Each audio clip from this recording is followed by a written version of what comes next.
Let's learn Tagalog words, basic questions, and common responses. Let's go! Ano ang pangalan mo? Ano ang pangalan mo? What is your name? Ang pangalan ko ay Ana. Ang pangalan ko ay Ana. My name is Ana. Saan ka nakatira? Saan ka nakatira? Where do you live?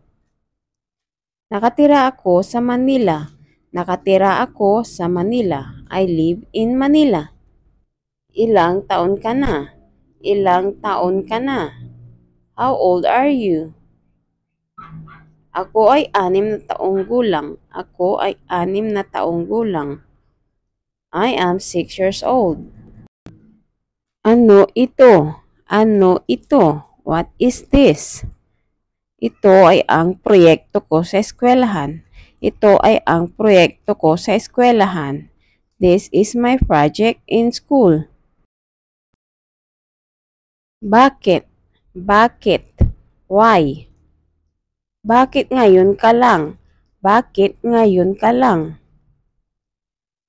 Why did you just arrive now? Opo. Opo. Yes. Opo nanay, gagawin ko po. Opo nanay, gagawin ko po. Yes mother, I will do it. Hindi po. Hindi po. No.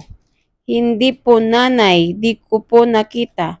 Hindi po nanay, di ko po nakita. No mother, I did not see. Siguro. Siguro. Maybe. Siguro kakausapin ko mamaya. Siguro kakausapin ko mamaya. Maybe I will talk to him, her later. Ewan ko. Ewan ko. I don't know. Ewan ko ano ang nangyari sa kanya. Ewan ko ano ang nangyari sa kanya. I don't know what happened to him, her. Thank you for watching. Please subscribe.